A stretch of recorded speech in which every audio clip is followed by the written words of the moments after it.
What's going on, guys? Thanks for returning. To you loyal followers, I know you're growing. You're following my skill builders. I'm helping you play. You're learning to play because you're watching what I'm helping you with, right? Did that even make sense? I don't know.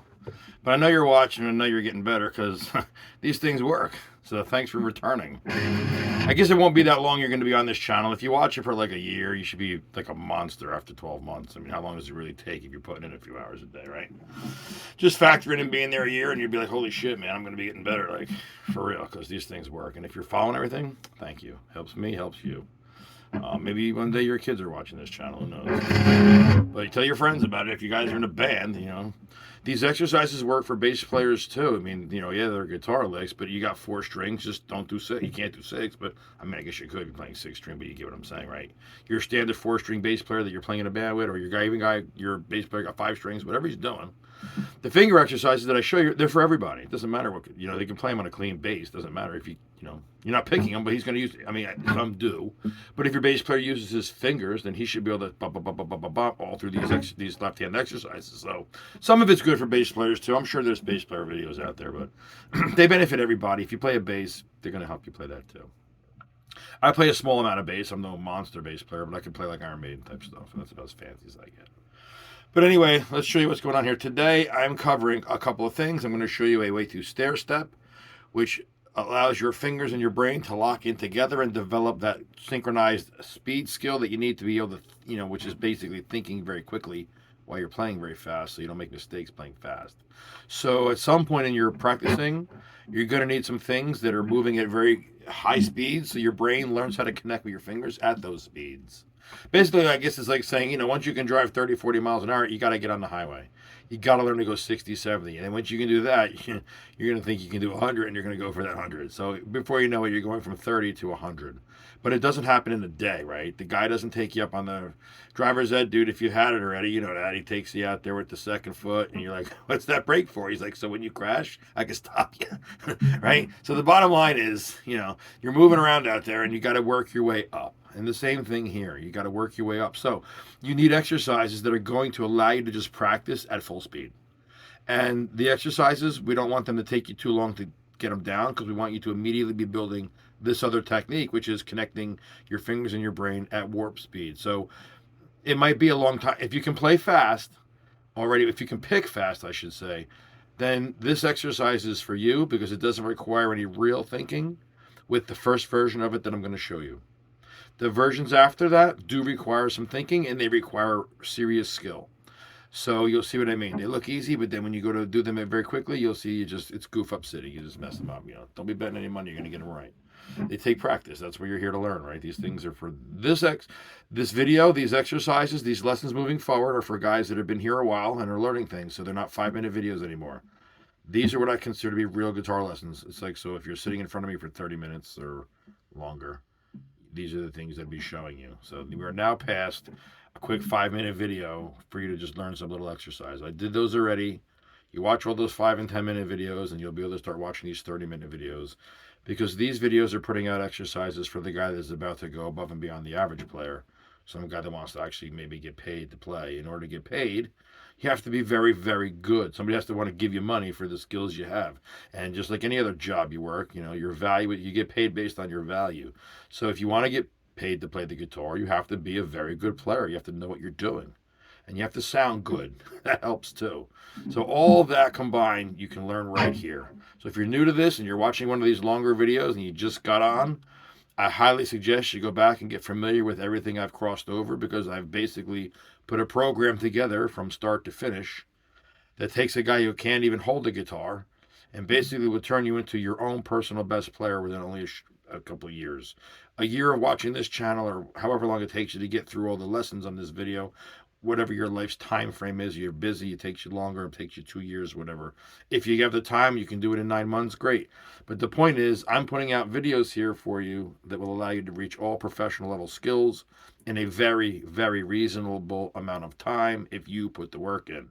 If you put in some work, 4 to 6 hours a day, there's no reason why within 2 years you can't be considered a professional level player you're on the scene getting paid, at least in a good cover band, making a few $100 a night. And then if not, you're in a great original band. Maybe you're writing or starting to write records. I don't know. Or maybe you want to teach. Maybe you just want to play at your house and it's your way of enjoyment. I don't know how old you are. You could be 63, coming home from a long day of work, and you just want to play some Beatle tunes or some Eagles. I don't know. Whatever it is, the skills here will give them to you. You can take all these things, play them on the clean channel if you're not into metal. Most of this stuff is applicable to any style of music. Obviously, the dive bombs and stuff like that are not, or sweep arpeggios. You're not gonna probably want to put them into certain types of music. Maybe the Beatles, you don't want to rake through an arpeggio in a Beatles song, but you get my idea. That most of these videos will make you play better guitar in general. The bottom line is, if it's something here, except for like the dive bombing, if there's a technical exercise and you can't do it, you want to be able to say you can, because it would make you a better player in some way, shape, or form. You can't tell me you're going to learn how to do an exercise that you didn't know and it's going to make you worse or keep you the same. It's not true. There's a reward for the work you put in. Something, some way, somehow, you will come out a better, wiser player if you cover everything I've got here for you. You just got to look at the final results of what you're doing. You see yourself getting better, you know the stuff is working. If you don't connect with me, then find a video that you do. But I keep everything very, very simple, because that's the way you learn it the best. Nobody here, we don't learn from the complexities, we learn from simplicities.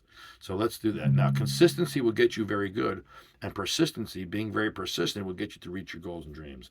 Now, this exercise starts off, this first one, I give you the easiest version of it. It's all chromatic. Starts off with every finger, so there's no thinking. When I start separating the fingers, then the brain has to do more work, and we're not there yet. We're going to do that later in the video. So let's get to the first version of this exercise so you can begin just burning through it. So the first thing I like to do is I put myself in an easy place to start so that I can see where I'm going to end, and I want to be able to see the beginning and the ending points before I begin. Here's my beginning fret.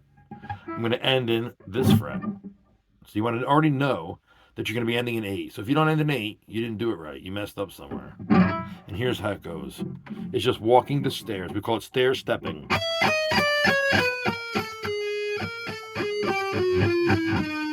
Now, if you just saw that first move, you already know there's position shifting involved in this. So if you're not very good at position shifting, this is going to be an extremely difficult and challenging exercise for you to accomplish. Now, you see what I just did there? I'm going to start it again for you. There's a small position shift in there. You move in again. See that? We just same fret again. And while this is down, I move in a finger and I realign for the 4 that I got to do again. So it's going to be the same fret for 2 strings, then you're moving over 1 fret. Now here, you're going to move to here. But the way you're actually going to do it is, you've got to move this and then this. So and now you got to move this in, see, to get the new spot. You wind up in 8. So if you go the other way now the position shift is that you have to leave the pinky down and crunch the first finger in, and then realign these fingers for the new move. Crunch in, realign. Crunch in, that's your position shift, realign. Position shift again, realign. You see that?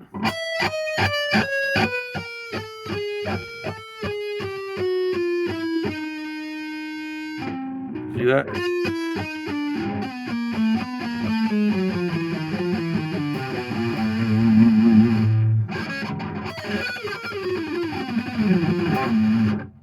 Something like that. Now, if you notice, my fingers stay very, very close. I also have another video that shows you how to keep the fingers very close. And I will attach that video to the tag of this on the end of this one because it's very important that you know how to keep the fingers very close. So that's a whole nother video, and again, like I said, I'll tag it on for you.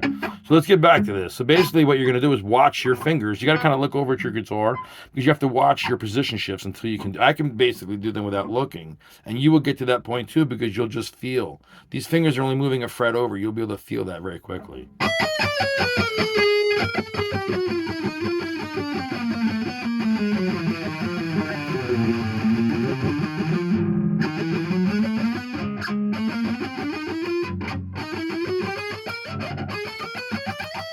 See that?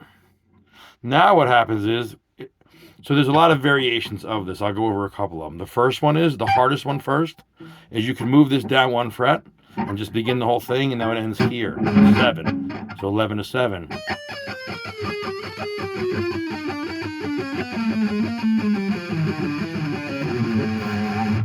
And the way that works is your eyes need, so you can do that you can start it very slowly and just begin it like this. When you see the pinky hanging over the fret, you know you can just tuck it back in and move it over to begin the next one.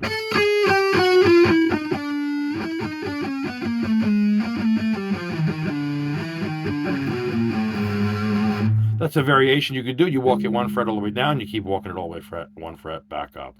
And the other variations, now I'm going to begin to show you the other ones where it takes a little more thinking, is the first one is we're going to remove the third finger and begin the second finger. Like that.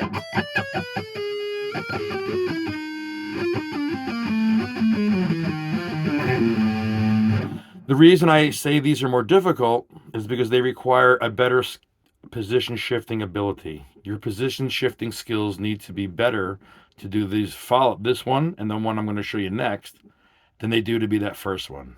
You need minimal position shifting skills to do 4 fingers. As you reduce the fingers, you need a better position shifting skill ability because it's going to be more difficult because the fingers are going to bunch up more. And the more they bunch up, the more space they're going to move. So the more space they're going to move, the better you're going to have to be to make sure they land in that right spot. Because the faster you go, there's more room for error when you take fingers away. So you will need a stronger position shifting ability. Your skill in position shifting will need to be stronger. That's why I highly suggest watching that video. So that video is also, it's the big one that shows up in the top of the page. You can't miss it. I got the white shirt on. That shirt says Mezzy who? On the back it says Mezzy effing Shredder.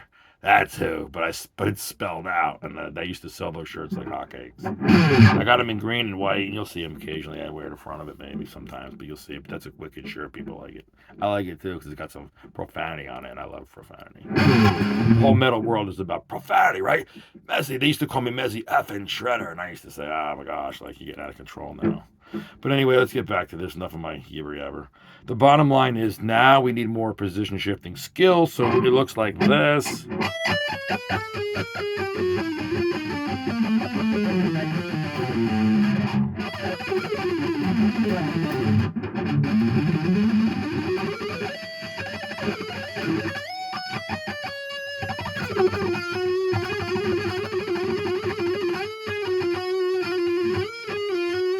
Okay, let's get back now.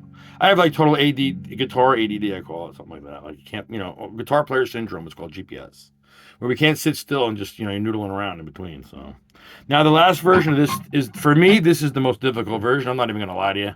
I'll probably goof this one up because even to this day, this is, for my brain, this is like a weird thing. I could see these other ones, no problem.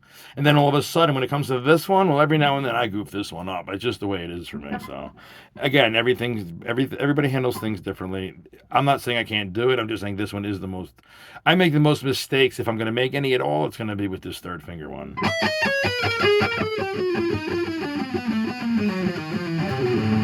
And there's your third finger.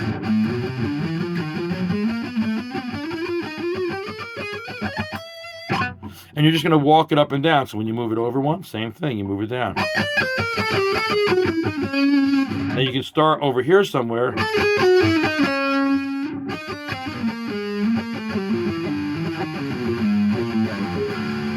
In order to get to wider frets. So you want to practice being in the wider frets. You would just start down here somewhere.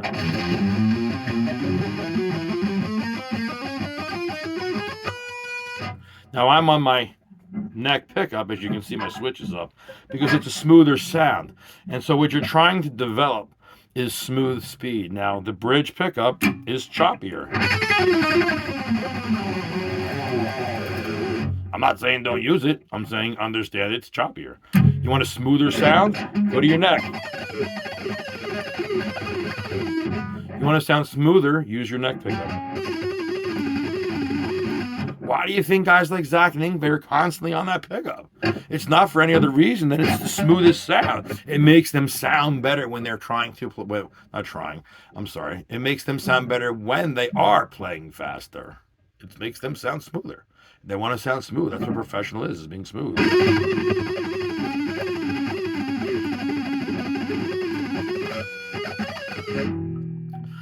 That is the nature of the neck pickup. It just is a smoother sound. Especially, it's more noticeable when you're on mahogany, like these guitars. You have that thicker, warmer. On my Strats, when I played Strats, you could tell you're on the neck still, but it's not as pronounced. And by the way, Zach is always in this box because he's in E minor all the time. And on all those earlier Black Label records, and even still the newer ones, but definitely you can hear it in like every single song on the older ones, where he's in this pattern constantly playing the E blues scale with this G8 B flat right there, and then he melds it with this D E F right here. But he does, he actually plays two keys. Well, I guess you could say he's in D minor, right? Because this would be like D, E, F, G, A, B flat. So maybe if I go back and look, there are probably songs that are in the key of D minor, because this is like a little D minor lick, but it's in the E box. But a lot of times it's just the pentatonic notes. So then it's just this. It's just the D, E, the F. Or I'm sorry, he plays the D and the E, and then the G, A, and the B flat. He'll do a little.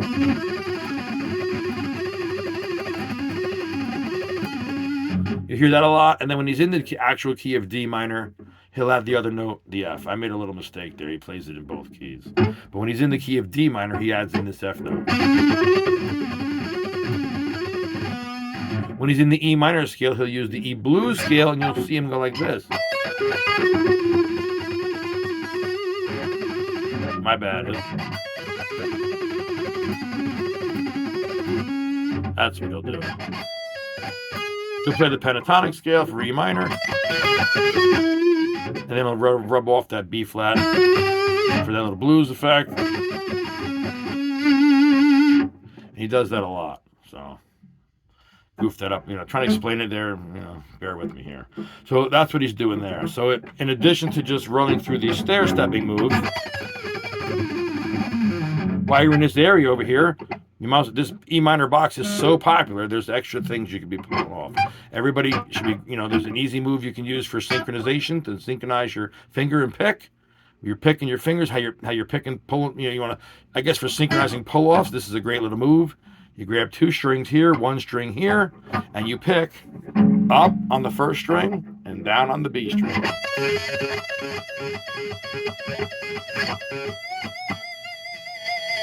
And you learn to put a nice vibrato tail on the end. If you can't do that, you should be able to. And you should be able to loosely. That's a skill everybody needs. You should have a nice, strong hammering skill. You want to use your third finger, that's fine too. And for you giants, you can use your second finger. I prefer this one or this one. But I will use this if I'm stretching way out.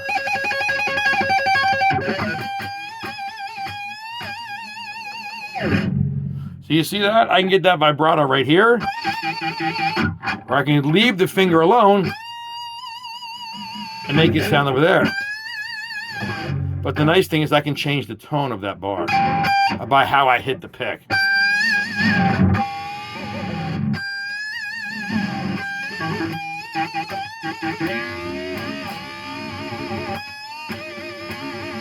Now, the final lesson I'm going to show you here is how to bleed your notes. It is important to bleed. Dime was the king of bleeding notes. And I'm half bad myself.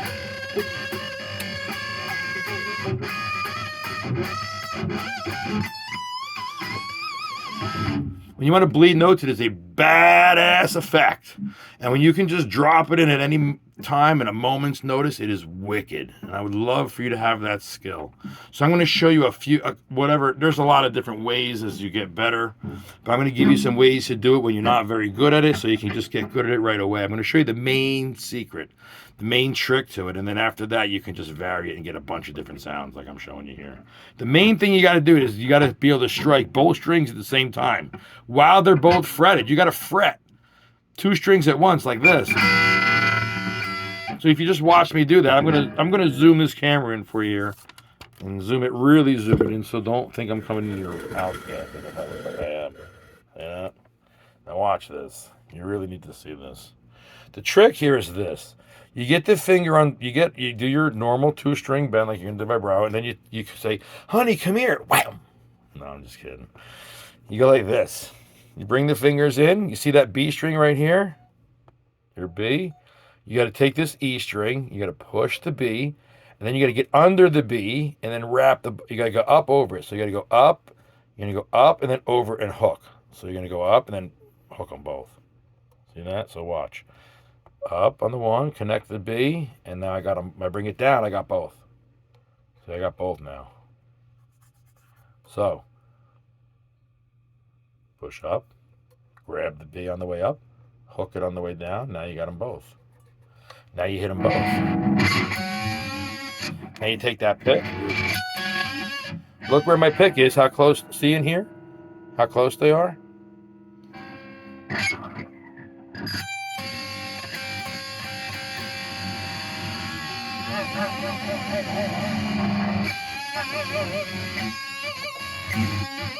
See that? Now you can do this anywhere. Here's your pentatonic box.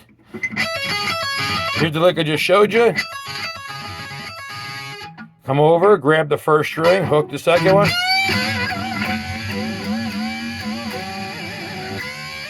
It's all over Pantera records. Right? The first finger, same thing, guys. Grab that first finger, push the string, hook the B, you got it. And for you guys that are really, really good, like me, I'm badass. You grab all 3 and it sounds like a train coming.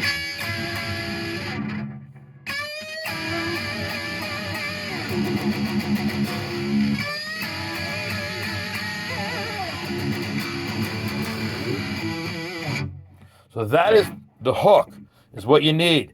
You push it up, you push them, you grab it, you push the first one into the second one, you hook the finger over to grab them both on the way back down. And then you look at, make sure you got a nice little, the strings are real close. Right there, and you get that sound, that bleeding. Now you work it, now once you got the bleeding, you work on the vibrato of it, and then you sound, you're there then, you're there, you got the skills.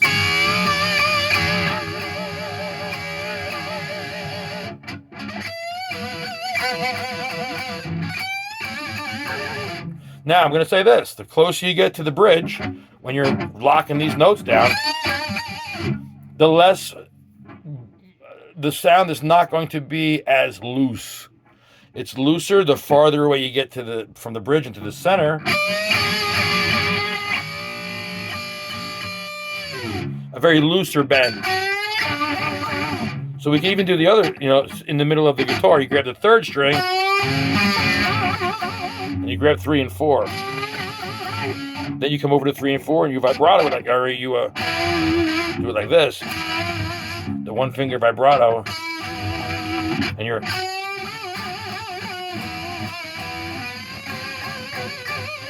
I even take the 15 and the 14, blend them together, and you get another version of it. Now you're playing within the actual key. Like more than one note.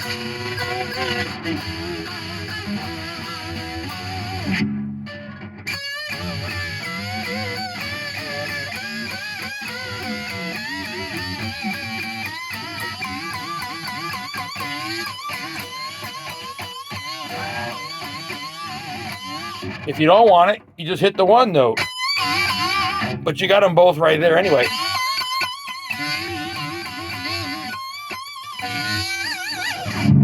Now you can even get flutter on there too.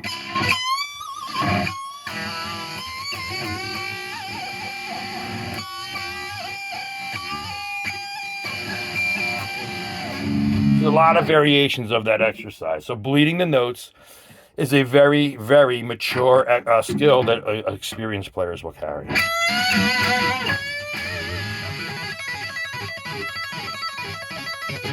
That fold over thing with 2 strings is priceless.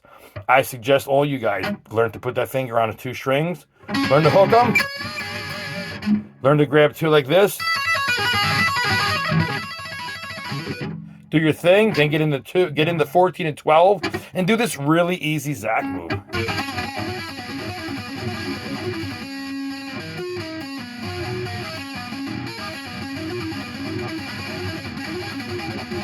And then, like I showed you before, if you haven't seen it, you combine.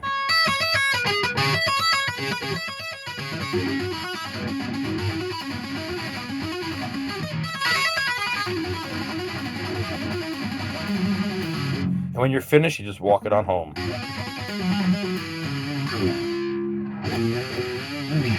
And then you practice other things, like maybe your tremolo picking. You can easily use this pentatonic box to practice your tremolo picking. Tremolo picking is just spiking off the one note many, many times.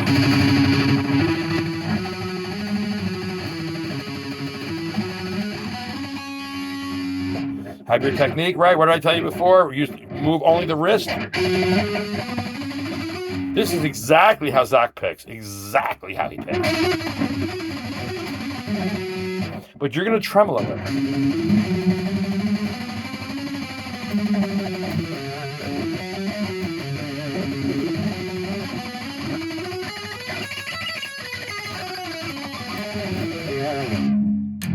Now, if you go to your neck pickup like I just flipped, now you will hear it's very smooth, much smoother for you. Much, much smoother. The sound of it being smoother like that allows your brain to hear it differently, and for whatever reason, you develop a smoother feel when you hear it smoother. So that's why I suggest using the neck pickup. I'm not saying don't use the bridge pickup, but definitely be using the neck to practice those type of exercises. Again, there's a reason why 2 of the largest players on planet Earth, Yngwie and Zach, both go to that pickup. Even Slash goes there for stuff. Guys, if you're not using the neck for practice, it's my opinion you're missing something. Nah, I'm nobody, but at least I got some guitar skills. So when I was growing up, whatever it is I was trying to learn, I went to somebody who was very, very good at it. So I'm just telling you, listen, these things work. If you're not there at the level we're at, where other players are, and you're chasing abilities, and you're learning, and you're growing, and you've been playing guitar for a few years, and you're still gaining your abilities, these things work. The only thing you got to do is try them, and then ask yourself, is this working after a month? If you don't see anything a month later, then you don't have to continue it. But at least now you know for a fact it's not working, and you don't have to wonder, should I be doing that? You did it, it didn't work. You don't do that one. You do something else. But when I say these things work, I mean they basically work for anyone who puts any real time into them. Guys, I'm trying to help you play wicked guitar. I want you to play like every one of your heroes, because that's what we all want. So I'm trying to help you do that. All these videos are meant to help you play your personal best. That's what I'm here to do. I made a decision a long time ago when I started this channel. I'm going to tell you how I got to starting this channel before I go. Guys, here's what happened. I decided a long time ago I wanted to help 1 million guitar players reach their personal best at playing guitar. I wanted to help 1 million players. That was the number I chose. I didn't choose 10 million or 2,000. I just chose 1 million players. And I asked myself, how could that be possible? How on earth can I teach 1 million people how to play guitar? I thought, let me start a YouTube channel. In the first 6 months, we had 53 countries watching this channel. I don't even know how many are watching it at this point. I stopped paying attention. But 53 was very impressive. And so we could be farther than that. I want to help 1 million players. I'm very sincere about myself in these lessons. I'm very sincere as a teacher. And I have a music school that no longer has a location, so I do all remote because I lost it during COVID. So I'm very serious about helping you guys play guitar. If you watch the videos and you take them serious, I guarantee if you keep doing the things that are here, you will play as good as all your heroes. I can't promise you you're going to be as famous as them if you wanted to be, but you will have that ability to sound as good as them, to play as good as them, and to enjoy the guitar as much as we all do. Thanks for watching. I'll see you in another video. If you want to leave a comment, you want to see a video, let me know what's going on. I love to hear what kind of guitars you got. If you bought a new one, what'd you get? Because I used to buy thousands of them. I bought everything. I had 50 of them into my house at any given moment through my teenage years. And in my 20s and 30s, I had hundreds of guitars, hundreds. So I get it. If you buy something new, what'd you buy, man? Because like I'm into it still. What do you got? Let me know what's out there. And if you're amplifier wise, if you're not using a Marshall like the rest of the world, what are you using?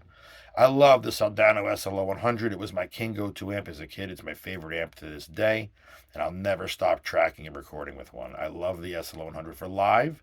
It is an absolutely insane amplifier. I've had them on and off throughout the years. I would love to get another one. One of those snakeskin ones would be badass. Those things are wicked. George Lynch's signature sound is through the SLO 100. Countless other players have used one. Thousands use the SLO 100. It is the go-to tracking amp. Just so you know that. So if you don't know that, go check it out. The thing is amazing. Guys, thanks for watching. See you later.